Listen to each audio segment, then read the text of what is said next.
May ipapasok lamang po tayong balita mula dyan sa Liwasang Bonifacio kasi nga mula EDSA, lilipat ngayon sa Liwasang Bonifacio ang kilos protesta po ng Iglesia ni Cristo matapos bawiin ng Quezon City Government ang permit nito para sa ikatlong araw ng kanilang pagtitipon. Inamin ng NCRPO na mas malaking hamon sa seguridad ang gaganaping protesta dahil malapit ang Liwasang Bonifacio sa Malacanang. Narito balita ni Jason Rubrico live mula dyan sa Liwasang Bonifacio. Jason, good morning. Jade at Mar, magandang umaga. Natapos man ang 2 araw na pagtitipon ng Iglesia ni Cristo sa EDSA People Power Monument, hindi pa rito nagtatapos ang kanilang protesta. Matapos kanselahin ang kanilang rally permit para sa ikatlong araw ng kanilang pagtitipon sa EDSA, inanunsyo nga ng grupo na lilipat sila dito sa kanilang bagong venue dito sa Liwasang Bonifacio sa Maynila. Eksaktong alas 8 ng gabi ng Miyerkules nang matapos ang programa ng Iglesia ni Cristo sa EDSA People Power Monument.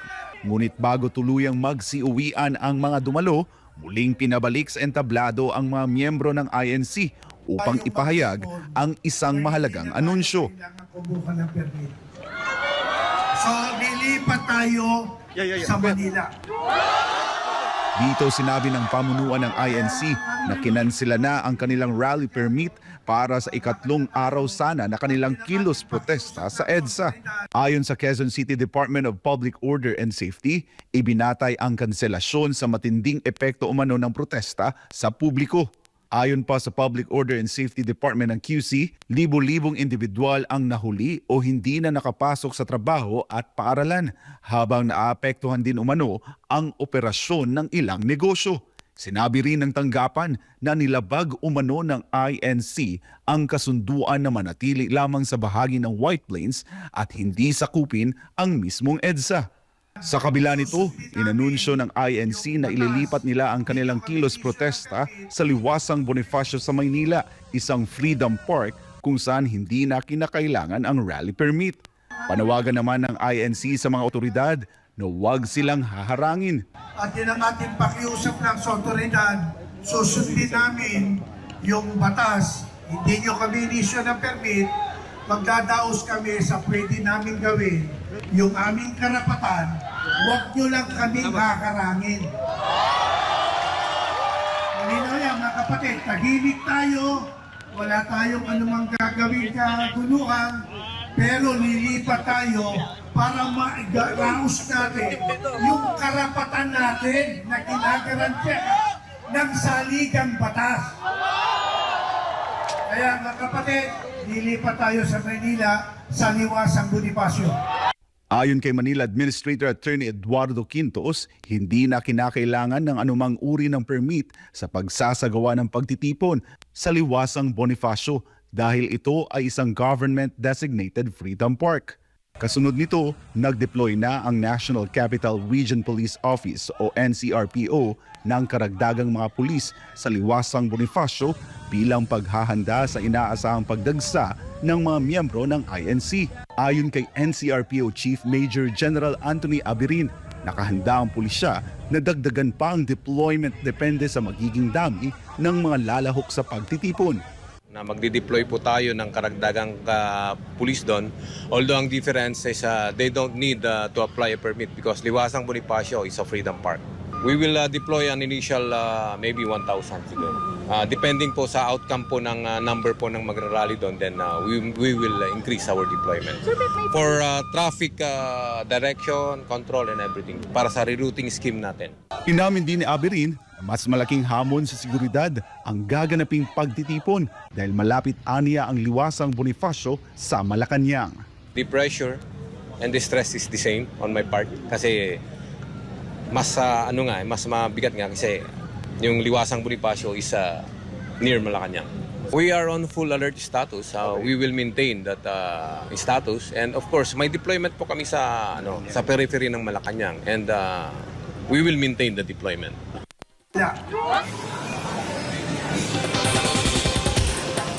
At Mar, Jade, ulitin lang natin yung anunsyo kanina ni Mayor Isko Moreno. Sinuspindi nga yung klase sa lahat ng antas sa mga pampubliko at pribadong paaralan. Ayon nga sa kalde, Ito ay dahil sa inaasahan o sa gagawing kilos protesta ng Iglesia ni Cristo dito sa Liwasang Bonifacio. At kanina, inanurunsyon na rin ng Manila City Government yung mga road closures. Kabilang na dyan mga kapartners dito sa Menjola, sa kahabaan po ng CM Recto Avenue mula sa Nicanor Reyes Street hanggang Menjola Street. At sarado na rin ang Legarda Street mula po sa Figueras Street hanggang sa San Rafael Street. Sa Liwasang Bonifacio naman, sarado na ang kahabaan ng Magallanes Drive mula sa Jones Bridge hanggang MacArthur Bridge. At sa Ayala Bridge naman mga partners, sarado na ito, kabilang na ang eastbound lane of Ayala Boulevard from San Marcelino Street hanggang Romualdez Street. Kaya pinapayuhan mga partners ang mga motorista na gumamit ng alternatibong ruta at asahan ng mabigat na daloy ng trapiko sa mga apektadong lugar. Samantala mga partners, maliban sa mga grupo ng Iglesia ni Cristo, maliban sa INC, nandito na rin nga po ang from Batangas naman ito, ang ating mga kababayan na nandito ngayon na nakikiisa sa kilos protesta ng INC. Kung makikita nyo dito mga partners, isa sa kanilang mga panawagan, ibasura ang VAT, ikulong ang mga kurakot at kung susumahin natin mga kapartners, according sa Manila Police District, more or less nasa 400 na katao ang nandito ngayon sa Liwasang Bonifacio. At ngayon mga partners, makakapanayam natin si Congressman Leandro Levises. Sir, pakibati muna po ang ating mga kababayan na nanonood po ngayon dito po sa SMNI News. Magandang umaga po at lahat po ay welcome na makiisa dito. Ito po ay para sa lahat ng Pilipino. Sir, can you please reiterate lang po yung panawagan po natin sa ating mga kababayan at bakit po tayo nakikiisa sa rally na iginagawa po ng Iglesia ni Cristo? Dahil ang panawagan nila para sa transparency and accountability for a better democracy ay hindi lamang para sa iilan, ito po ay para sa lahat ng Pilipino. At nagpapasalamat din ako sa City of Manila na meron tayong mga freedom parks katulad ng Liwasang Bonifacio dahil ito ay importante para magkaroon ng tunay na demokrasya sa ating bansa. Sir, speaking of Freedom Park, kasi alam po natin yung naging dahilan po ng paglipat ng INC dito sa Liwasang Bonifacio at yun nga po ay kinansela ang kanilang rally permit. Do you have any statement on that? Sa tingin mo, merong political maneuver dyan na nangyari po kaya hindi po nakapagdaos ulit ang INC doon po sa People Power Monument?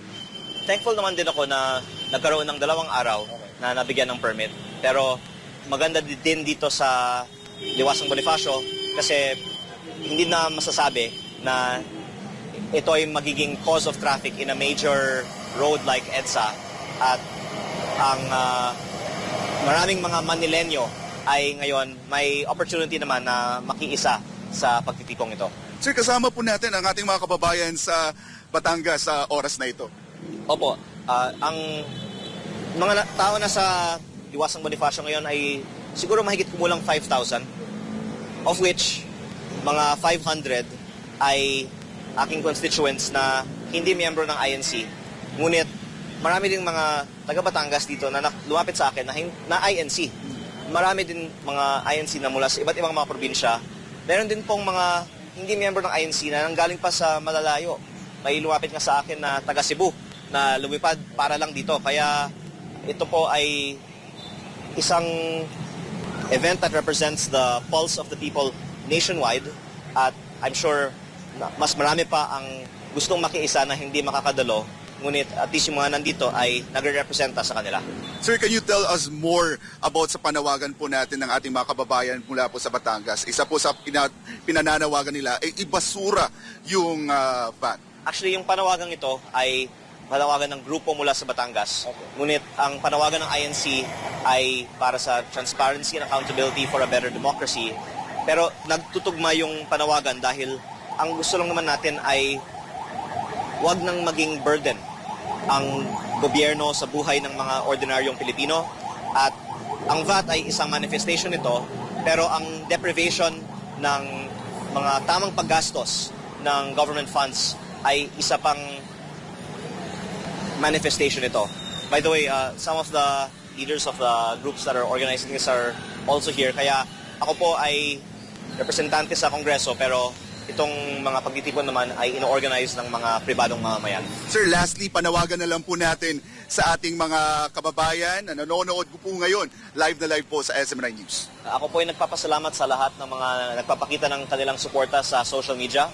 At ngayon, tayo ay mapalad na may pagtitipon katulad nito na na-initiate ng INC. Sana ito ay magbibigay ng representation sa matagal nang gustong mangyari ng ating mga kababayan sa social media. Sir, may singit ko lang bago kita pakawalan. Your message to the Marcos administration sa ongoing ngayon na ang ikatlong araw ng pagtitipon ng Iglesia ni Cristo, maging ng iba't ibang grupo na nakikiisa po sa kilos protesta. Your call, ano yung panawagan po natin sa Marcos administration? Ako po ay nag-file ng resolution sa Kongreso 2 days ago calling for a resumption in the flood control investigation, which was cut short in Congress dahil may ICI. Pero nung natapos ang trabaho ng ICI noong March 31, naputol na ang flood control investigation. Kaya ang panawagan ko para ipakita natin na may tunay na hustisya at hindi lang selective justice sa ating bansa, ituloy ang flood control investigation. Ayan, maraming salamat po, Kong Leandro, sa panahon po ninyo. Thank you po. At yan po mga kapartners, ang kasalukuyang sitwasyon po dito sa Liwasang Bonifacio dito sa Maynila. Inaasahan natin kapartner Jade, kapartner Admar na mas dadami pa yung mga dadalo dito, dadagsa dito yung mga miyembro ng INC. According nga sa mga napakinggan natin kahapon mula sa kanilang mga leaders doon sa entablado, ay inaasahan na aabot, yung goal nila is aabot ng 100,000 na mga tao ang pupunta dito sa Liwasang Bonifacio. At yan muna ang latest updates mga kapartners para sa Diyos at sa Pilipinas kung mahal. Balik muna sa inyo. Jason, bago kita pakawalan, ngayong araw ba ito, umaga, may mga inaasama ba tayong mga programa? May mga set up na bang stage? Ano bang sitwasyon? Ngayon ka-partner Jade, ongoing yung setup ng INC sa kanilang stage. Mamaya, inaasahan nga natin na may mga programa na mangyayari at gaya nung nasa EDSA People Power Monument ay meron ring magsasalita aside from the leaders ng INC ay magsasalita rin ang ilang mga personalidad at inaasahan natin yung mga senador gaya ni Senator Amy Marcos at Senator Rodante Marcoleta na dadalo dito mismo sa pagtitipon ng INC sa Liwasang Bonifacio. Ngayong libre na at baga hindi bawal, hindi na kailangan ng permit dyan sa Liwasang Bonifacio. Ilang araw kaya magtatagal yung magiging pagtitipon ng iba't ibang grupo dyan sa pamumuno ng INC? Kapartner Jade, kung babasingin natin doon sa naunang plano ng INC doon sa EDSA People Power Monument, pinaplano nila na aabot ito ng 7 days. So titingnan natin kapartner Jade kung ano ang magiging update mamaya, kung ilang araw sila tatagal dito sa Liwasang Bonifacio. At susubukan rin natin na makausap ang ilang mga personnel, ilang mga authorities from the Manila City government para pag-usapan nga partner Jade kung anong oras na makakapag-daos dito ng pagtitipon from morning to evening ka-partner Jade. Kasi doon sa EDSA People Power Monument, kung naalala natin, yung permit na ibinigay ng Quezon City Government is from 8 a.m. hanggang 8 p.m. only. Dito naman sa Liwasang Bonifacio, alam naman natin na ito ay isang Freedom Park, designated Freedom Park. At aalamin natin, ka-partner Jade, kung hanggang anong oras sila mananatili dito sa Liwasang Bonifacio. Patuloy na dumadagsa ang mga miyembro ng Iglesia ni Cristo para sa ikatlong araw ng kanilang pagtitipon. At maliban sa mga miyembro ng INC ay nakikiisa rin dito ang iba't ibang grupo naman mula sa Batangas. At sa mga oras na ito mga partners ay makakausap po natin si Attorney Jerry Manalo, ang organizer po ng iba't ibang grupo mula sa Batangas. Sir Jerry, pakibati mo po na ang ating mga kababayan po na nanonood po ngayon dito sa SM9 News. Magandang umaga po sa lahat. Binabati po natin ang ating mga kababayan, hindi lamang po sa lalawigan ng Batangas, kung hindi po sa buong Pilipinas. Nang magandang umaga. Attorney Jerry, can you tell us more about the composition po ng ating mga kababayan na nandito ngayon? Kasi iba't ibang grupo, as you have said. So, saan po sila sa Batangas? Anong mga grupo po sila? Ito po ay multi-sectoral group mula sa unang distrito ng Batangas. Meron po tayong samahan dito ng mga magsasaka, samahan ng mga isda, samahan ng mga tricycle drivers. Yan po yung composition ng grupong ito, na yan po ay ating pinagsama-sama upang manawagan sa ating pamahalaan sa iba't ibang issue na nakakaapekto sa buhay ng mga ordinaryong mamamayang Pilipino. Sir, mga miyembro po to ng Iglesia ni Cristo? Hindi naman po kami miyembro ng Iglesia ni Cristo, subalit nakikiisa po kami sa panawagan ng transparency, accountability at justice para sa ating mga mamamayang Pilipino. Sir, isa sa mga nakikita po natin na panawagan po ng ating mga kababayan po dito sa Batangas ay ito nga, ibasura ang VAT. Can you tell us more about this call? Ano po yung nais po natin na iparating sa Marcos administration? Alam mo po, bago po ito naganap muli, pagtitipo namin dito, kami po ay tumigil na dito ng 38 araw.